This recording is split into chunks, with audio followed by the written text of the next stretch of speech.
जिस प्रकार से डॉलर मजबूत होता जा रहा है, रुपया कमजोर होता जा रहा है, विश्व व्यापार में भारत टिक नहीं पाएगा।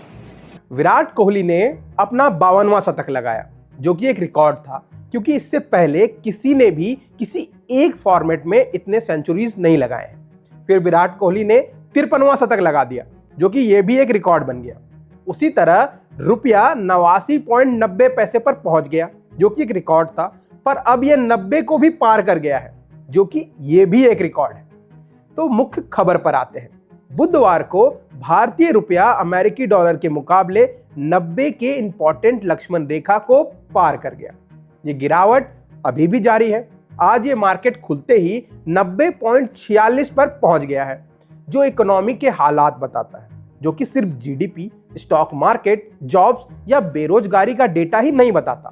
करेंसी का हाल भी इकोनॉमी की सूरत को बताता है, और हमारी करेंसी जो है वो लगातार गिर रही है। तो आइए जानते हैं कि ऐसा क्यों हो रहा है, इसका आपके लाइफ पर क्या असर पड़ेगा और क्या इसका कोई फायदा भी है। तो सबसे पहले फ्रेश जो डेटा है उस पर बात कर लेते हैं। परसों डॉलर के मुकाबले रुपया 89.88 पर क्लोज हुआ था। कल सुबह 89.91 पर खुला, कुछ ही देर में अपने ऑल टाइम लो पे चला गया, जो कि 90.32 पर पहुंच गया, और आज तो ये 90.46 पर पहुंच गया है। लेकिन राउटर की रिपोर्ट में एक दिलचस्प पॉइंट मिला है, जो आप सबको जानना चाहिए। डॉलर के मुकाबले जो रुपया है वो 40 से 50 तक पहुंचने में इसको 10 साल 10 महीने लगे थे। 50 से 60 पहुंचने में 4 साल 7 महीने लगे थे। 60 से 70 में 5 साल 1 महीना, और 70 से 80 में 4 साल। पर अब ये 80 से 90 तक पहुंचने में इसको सिर्फ 3 साल और 2 महीने लगे हैं। यानी प्रति 10 गिरावट में अब पहले से कम समय लग रहा है। 2025 में अब तक डॉलर के मुकाबले 5% से ज्यादा की गिरावट एक साथ आई है। भारतीय मुद्रा इस साल एशिया में सबसे खराब प्रदर्शन करने वाली मुद्रा है। मतलब बांग्लादेश की करेंसी, पाकिस्तान की करेंसी या श्रीलंका की करेंसी, सबसे खराब प्रदर्शन भारतीय रुपया ने किया है। ऐसा नहीं है कि केवल डॉलर के मुकाबले, बल्कि यूरो या पाउंड, सबके सामने रुपया का जो स्तर है वो गिरा है।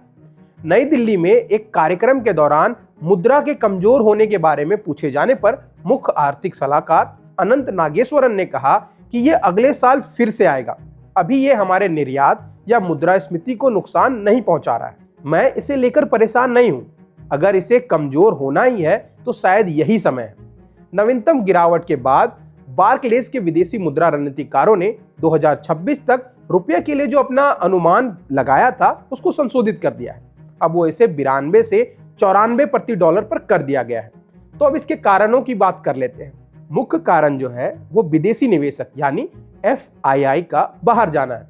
इसका कारण है कि विदेशी पोर्टफोलियो जो इन्वेस्टर्स होते हैं, FPI, अपने पैसे को भारत से निकाल रहे हैं। उनके मुताबिक जो भारत में स्टॉक है उनकी कीमत बहुत ऊंची है, और अमेरिका, चीन, यूरोप के मार्केट में बेहतर रिटर्न मिल सकता है। इस वजह से उनका पैसा भारत छोड़कर वहां जा रहा है, जिससे डॉलर की मांग बढ़ रही है और रुपया अपनी वैल्यू खोता जा रहा है। डॉलर की मजबूती का एक और कारण है, जैसे कि यहाँ RBI है, वैसे ही अमेरिका में अमेरिकी फेडरल रिजर्व है, जो कि ब्याज दरों को ऊंचा कर रहा है। मतलब आप डॉलर दीजिए, अगर आप जमा करते हैं तो हम आपको बेहतर रिटर्न देंगे, जिससे डॉलर की वैल्यू भी बढ़ रही है। जब डॉलर मजबूत होता है तो विदेशी मुद्रा बाजार में दूसरे देश की मुद्राएं कमजोर होने लगती है। इस स्थिति ने ही भारत की मुद्रा पर बुरा असर डाला है, क्योंकि विदेशी निवेशकों का पलड़ा भारी होने के कारण केवल डॉलर की मांग ही नहीं, बल्कि बहुमूल्य वस्तुएं जैसे कि सोना, खनिज, टेक्नोलॉजी उत्पादों की कीमतें भी बढ़ी है। वैश्विक ट्रेड कंट्रोल और व्यापारिक तनाव भी एक गहरा मुद्दा है। भारत और अमेरिका के बीच ट्रेड डील जो है वो अभी तक फाइनल नहीं हुई, और दोनों देशों के बीच टैरिफ, भौगोलिक पॉलिसी का खिंचाव अभी भी चल रहा है। इस लड़ाई ने विदेशी व्यापारियों और निवेशकों का भरोसा डगमगा दिया और भारत का रिकॉर्ड टैरिफ डेफिसिट बना दिया है। अक्टूबर 2025 में 41.7 बिलियन डॉलर का डेफिसिट रहा, जो कि इस गिरावट को और तेज करता है। बात इसके प्रभाव की करें तो कीमतों का बढ़ना जो है वो सबसे बहुमूल्य मुद्दा है। जब रुपया कमजोर होता है तो जो सामान हम आयात करते हैं वो सब महंगे हो जाते हैं, और आपको पता ही है कि हम मैक्सिमम चीजें आयात ही करते हैं, जैसे कि पेट्रोल, डीजल, उसकी कीमतें आसमान छूने लगती है। भारत का 80% ऊर्जा आयात पर ही निर्भर है, इलेक्ट्रॉनिक्स, मोबाइल, कार, मशीनरीज सब कुछ महंगे हो जाते हैं। और सबसे इंपॉर्टेंट सोना महंगा हो जाता है, जो भारतीयों के लिए निवेश का सबसे बड़ा माध्यम है। और सामान्य व्यक्ति की रोजमर्रा की जिंदगी पर इसका असर साफ साफ दिखता है। जब रुपये की कीमत गिरती है तो विदेशी यूनिवर्सिटीज की फीस, विदेश जाने का खर्चा, विदेशी सामान सब महंगे हो जाते हैं। और मिडिल क्लास की जिंदगी पर इसका दबाव सीधे तौर पर देखा जाता है। बहुत सारे बच्चे, स्टूडेंट अब फीस के कारण अपना सपना छोड़ने पर मजबूर हो जाते हैं। लेकिन ना सिर्फ ये समस्या है, कुछ मौके के दरवाजे भी इससे खुलते हैं।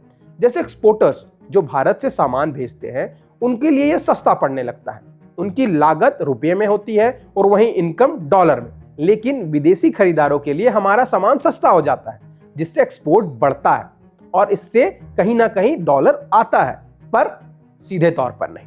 टूरिज्म, सर्विस एक्सपोर्ट, रेमेडीज सब कुछ पे सकारात्मक असर पड़ता है। और वो लोग जो डॉलर में इनकम कमाते हैं, जैसे कोई अगर इंडिया में रहकर अमेरिकन कंपनी में काम कर रहा है, तो अगर डॉलर में उनको पे हो रहा है तो उनको सीधा इसका फायदा मिलता है। तो कुछ फायदे तो हैं इसके, पर अब सवाल आता है कि आगे क्या यह गिरावट रुकेगी? क्या सरकारी policy, reserve bank of India हस्तक्षेप करके हमें बचाएंगे? तो दरअसल आरबीआई के पास विदेशी मुद्रा भंडार होता है, लेकिन वो भी सीमित है। मतलब उनके पास डॉलर जो है वो लिमिटेड है, तो वो डॉलर बेचकर रुपया को थोड़ा स्थिर करने का प्रयास करते हैं, पर अब तक उन्हें कई अरब डॉलर बेचने पड़े हैं। लेकिन यदि फंड फ्लो नहीं लौटता या इंपोर्ट कम नहीं होते और ग्लोबल ऑयल या डॉलर की कीमत गिरती नहीं है, तो 90-92 का दायरा आने वाले महीनों में भी संभव है। हाँ, अगर भारत यूएस का जो व्यापार डील है वो जल्दी फाइनल हो जाए, ग्लोबल ऑयल का प्राइस गिर जाए, विदेशी निवेशक लौट आए और एक्सपोर्ट तेजी से बढ़े, फिर रुपया धीरे धीरे 88 या 89 तक लौट सकता है। लेकिन तब तक आम आदमी को तैयार रहना पड़ेगा, महंगाई की बाढ़ के लिए, खर्चों का दोगुना बोझ के लिए और अस्थिर माहौल के लिए। तो अब आपकी इस पर क्या राय है, हमें कमेंट सेक्शन में जरूर बताइएगा। और तब तक जुड़े रहे बजरबट्टू दुनिया से।